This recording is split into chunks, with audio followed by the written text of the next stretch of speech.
bentornati. Okay, welcome back everyone. Give me a thumbs up if you can hear me okay. You're all ready for another edition of our Italian Wine Academy English speaking blind tasting. I'm laughing at Stevie giving me frantic thumbs up. So welcome back everyone on this slightly English evening in Verona with the colder weather and the rain. Maybe it's especially for me because it's comforting. I feel like today we should be drinking a big bold red together, but instead we're going to taste Garganega. So as usual, the format will be that we will explore the wine using the SAT, the systematic approach to tasting from WSET, using both level 2 and talking about the differences that might occur between level 2 and level 3. Okay? And the aim is to try and understand a little bit about the wine first, to dive into the theoretical angles of the wine, and then see if we can translate that into what's in the glass in front of us. Okay. We had a very interesting and lively discussion at the end of last week's session about whether I had rated the wine too highly, and it made me think about a little motto that I often use when I'm teaching in the classroom, which I don't think I've mentioned yet, because we talk a lot about quality assessment. You know, that is the overall aim of this SAT, is to provide this objective view of the wine through this systematic approach with common vocabulary. Okay, and the reason we do this is because a wine's quality, the conclusions that we draw from it, have absolutely nothing to do with whether or not we like it. Okay, this is the core thing about trying to train your palate as a wine professional.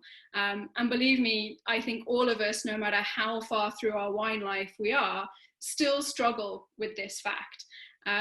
So when I'm teaching, when I'm first doing these introductions to the systematic approach, I say that the one thing you have to remember is that it's not about me, it's about SAT. Okay, and this is going to be your motto whenever you're tasting, whenever you're practicing, because it's about what the SAT, what this systematic approach, what this tasting note tells you in its conclusion. So it just made me think of that last week, and I thought I would mention it to you guys. So this week we're tasting the 2018 Duchessa Allegra Garganega. This is not a DOC or DOCG. Okay, often we find Garganega more typically in Soave, but actually this is a Veneto IGT, okay, from Massimago. A little bit of background about this wine before we get tasting. So this is an organic wine. This is something that is particularly beginning to be focused on a little bit more at all levels of the WSET approach, because it is becoming more common. And in particular, for those of you studying level 3, it's really important to put together the fact about the wine with some of the other factors in the vineyard, okay? Because the grapes for this wine are trained on the Veronese pergola, okay?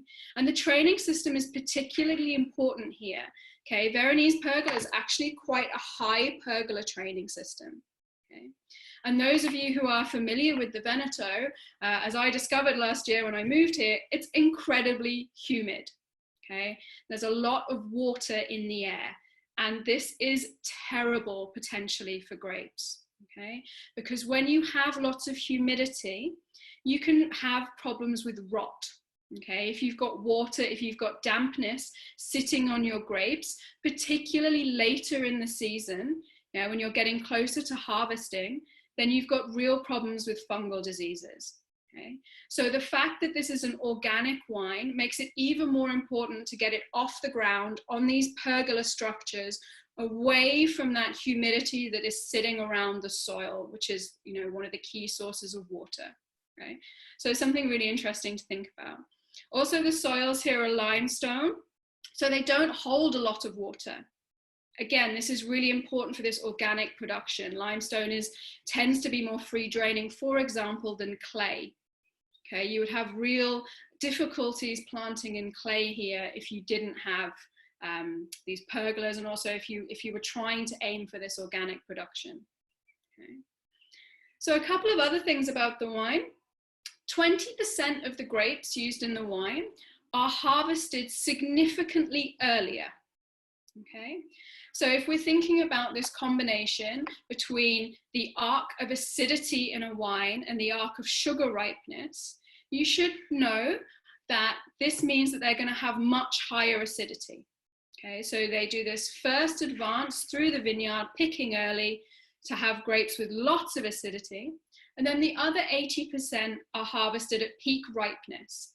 So this is peak sugar ripeness for the amount of alcohol, but also aromatic ripeness, yeah, phenolic ripeness, when you've got this development of flavors at the peak point in the wine. Okay.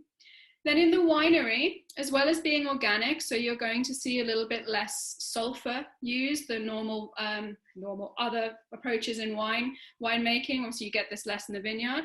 They're also using lees aging. Okay, there's a short period of aging on the fine lees.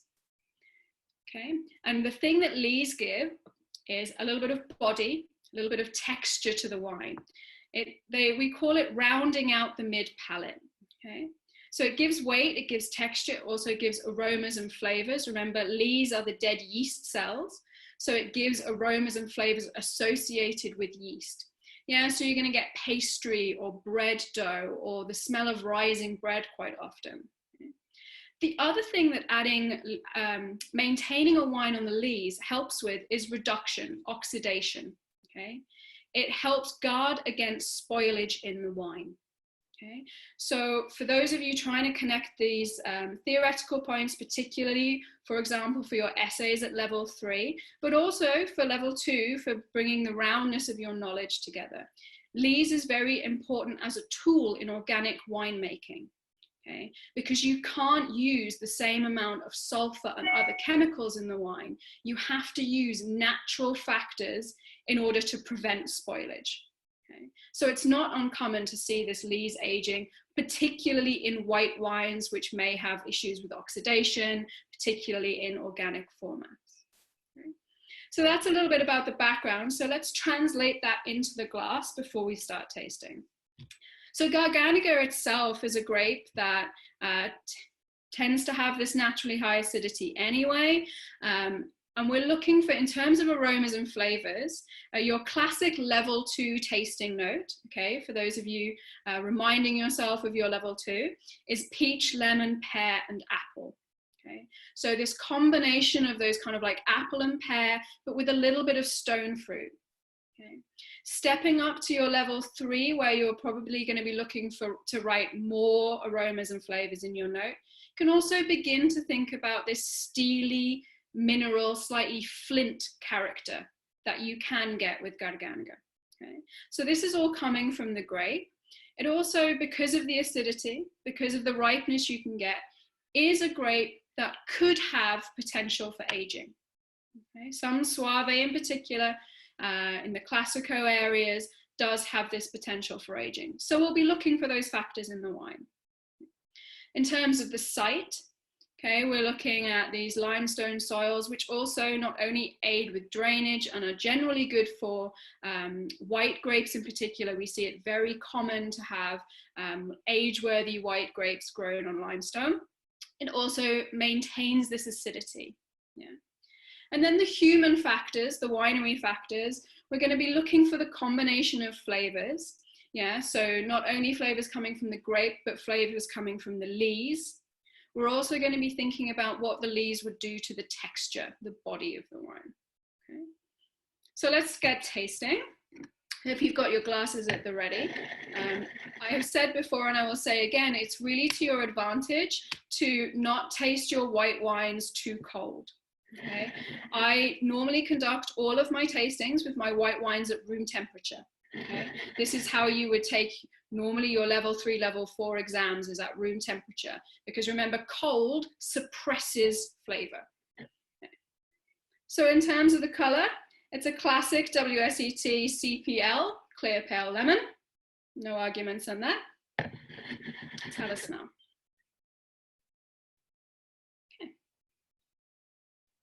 So my nose is just on the edge of the glass. It's not quite going into the glass. Yeah, so it's a medium intensity wine. Remember, if you're sticking your nose right in the glass, it's light intensity because you're searching. If you're on that edge point, it's medium. And I would keep this at medium for my level 3. Okay, I'm right bang in the middle of medium intensity. And the thing that sticks out to me immediately is the lees. It's the thing I get first. It's this yeast, this bread dough. And for me, it's particularly very bready in this wine. Some wines tend to express it with a more sweet pastry character. For me, this is more like rising bread dough. For example, rising pizza dough, which I make a lot, something I'm very familiar with. That's something I associate. And that's right in that middle point. If you're struggling to find fruit in the wine, okay, remember I said about moving your nose from here to get the more delicate aromatics in the wine? And yeah, up here, straight away, I get a different set of flavors. So that's where I'm finding the pear, a very, very little bit of peach. It's just coming through, and definitely this kind of lime and steel character. So there's quite a few layers in this wine, but not a lot. Remember, it's a medium intensity. There's some leaves, some pear. The peach is incredibly delicate. Okay. So you've got some primary, and remember, that's coming from the grape, and you've got secondary characteristics, that's coming from the leaves. And in which case, there's no movement towards any tertiary. You wouldn't expect it, it's 2018, but even if you didn't know that, you could tell immediately that this is a youthful wine, yeah, for those of you on your level 3. So let's move on to the palate, and I'm going to do my traditional thing of tasting in blocks, yeah, tasting and really focusing my palate on trying to find those key things in combination. So my first is sweetness and acid. Remember, acid is how much your mouth waters, okay? If you're really struggling with your acid in wines, then take some of the wine in your mouth, hold it for a little bit longer, spit, and then hold your head down and see how much saliva is running through your mouth.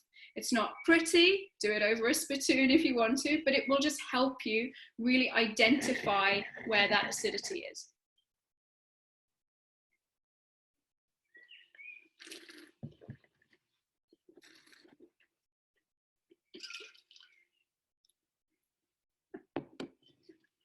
So the wine is dry. There's absolutely no sweetness detectable in this wine. I wouldn't expect it to be. I did look at the specs and it's only 1 gram per litre, so pretty low. And in terms of the acid, for me, if you're doing your level 2, this is medium acid, okay? I am having some watering, but not so much that the saliva is really running through my mouth.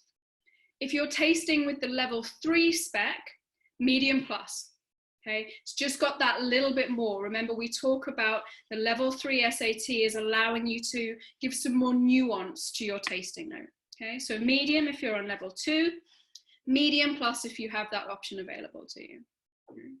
We're not going to taste for tannin, obviously, because for level 2 and 3, we don't taste for tannin in white wines. So we're going to go straight into alcohol and body. Remember, the alcohol is whether or not you noticed a warmth in your mouth, okay, typically felt in the back of your throat. And the body is how thick, how concentrated, how rich it feels in your mouth. Remember this movement from watery to slightly milky to cream, okay, from lemon juice to orange juice through to mango juice. Okay.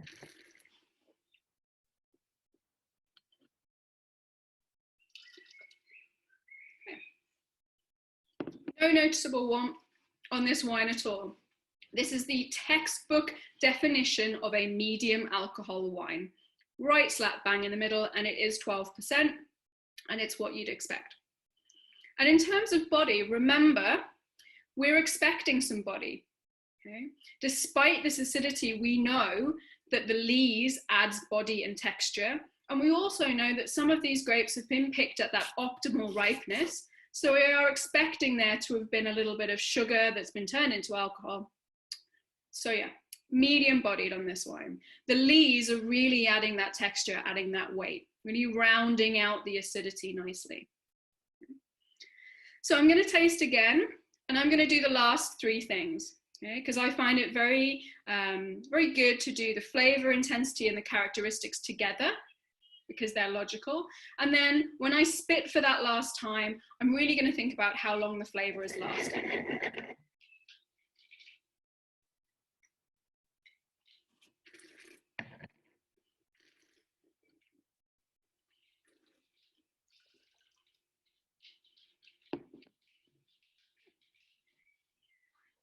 So again, we're right down the middle with medium for the intensity. Okay? Some flavors, but not huge amounts of flavor. Yeah? So medium intensity on both your SAT specs. And this lovely, you lose the intensity of the lees flavor. Okay? For me, the lees are really apparent on the nose, but only come through on the palate really in the texture. Okay, that kind of doughy characteristic, it's there, but it's not very prominent. Instead, I really get a kind of ripe pear, and this is where the peach character comes through. So that very delicate peach that was just detectable on the nose really comes through on the palate. And for me, this is the really great and surprising thing about this wine, is that is sticking around. Okay, I'm talking to you now and I can still taste it. Okay.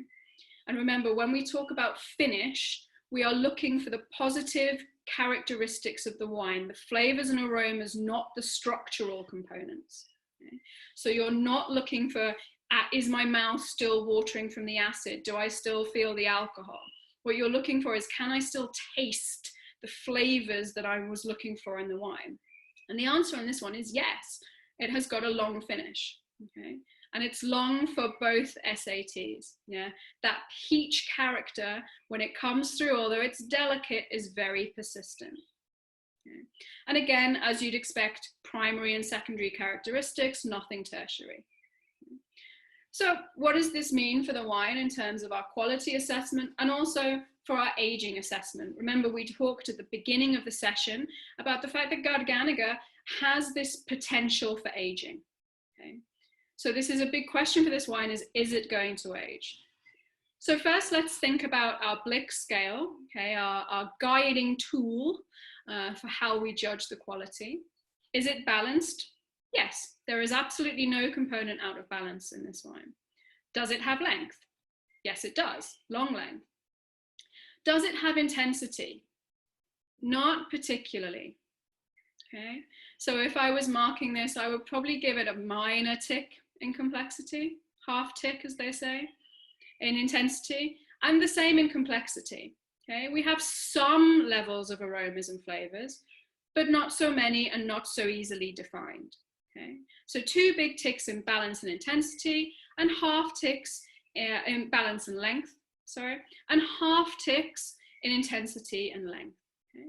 So for me, this fits perfectly into that good bracket, okay, which is exactly what I would expect from an IGT Verona wine. Very well made, but good.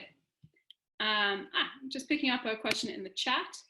I would not define this as a simple wine, okay? Because with a simple wine, you're really struggling to define the aromas, okay? And you would really be thinking about only having one level of them, okay? So for example, if the only aromas or flavors I could pick would be generic citrus, okay? And remember, for those of you at level 3, you must name your citrus. So if it was a simple wine, you would be expected to say something like, this is a simple wine with generic aromas of citrus, such as lemon and lime. However, that's not actually the case with this wine. Although it's not very intense and it doesn't have great complexity, there are 3 or 4 different flavors and aromas going on. We have the pear, we have the stone fruit, we have the lees. Okay? So that's what takes it that step up out of simple wine. Okay? Hope that's helpful. So to go back to thinking about the idea of aging this wine, okay? Remember, the thing we're looking for in aging is whether the wine will improve with time. Yeah? Whether something will be added to this wine, something will be gained from it, something will get better. And in my opinion, that's not the case. Okay? And I think that your tasting note would attest to that. Okay? You're not seeing any development of that tertiary characteristic. And the thing that makes this wine so good on the good scale, the thing that makes it enjoyable, is that light peach character, that slightly mineral character. It's refreshing. If you were to age this wine, you would lose that. Yeah, the refreshing acidity would be reduced. Remember, acid drops as wine ages because of oxidation. Okay? So then you're just left with the body, and also with a little bit of the fruit aroma, which gradually will become flatter. So those of you, I just asked in the chat to see the label. It's this one. I hope that's clear. My arm shaking. So a very, very pretty label. I really like this style. So yes, a good wine, drink now, not suitable for further aging. So if anyone else has any other questions, I hope you've managed to try this wine or one similar to it. It's a nice example of an IGT level Garganega.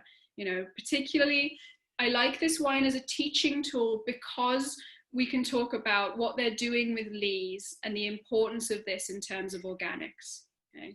Remember this use of lees as a stabilization process in organic wines. And it does nicely balance out the high acidity.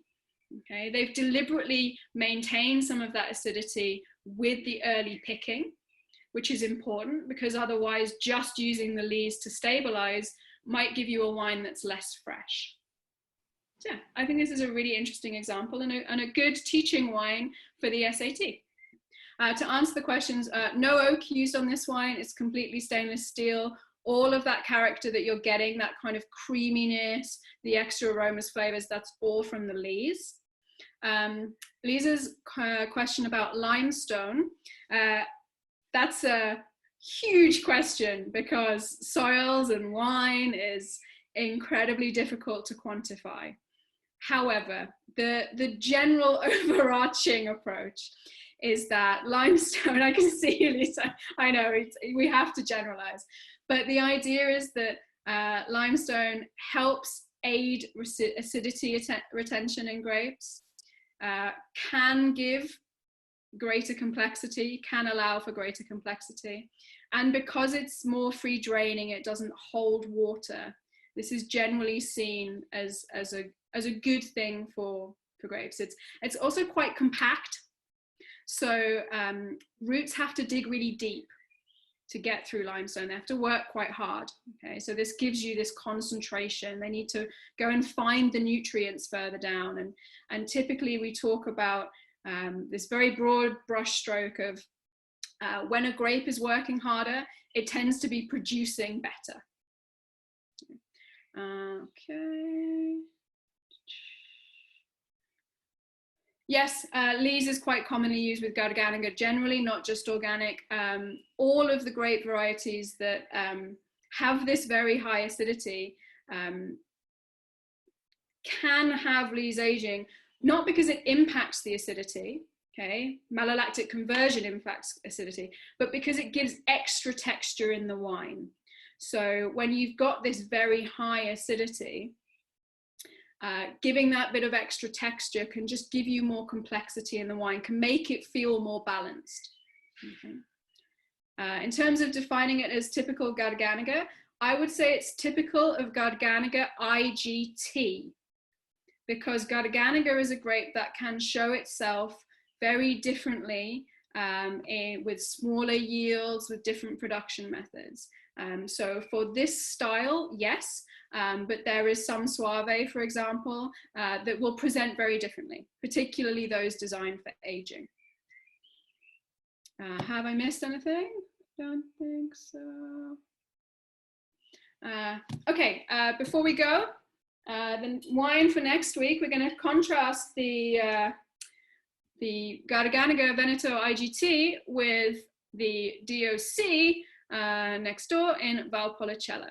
Okay, another organic, and another young wine. So will be quite interesting to see, and again, talk about aging capacity, production method, etc., etc. I hope that was useful. I hope to see you all next week. Enjoy the rest of your evening. Enjoy your wine. Thanks, guys.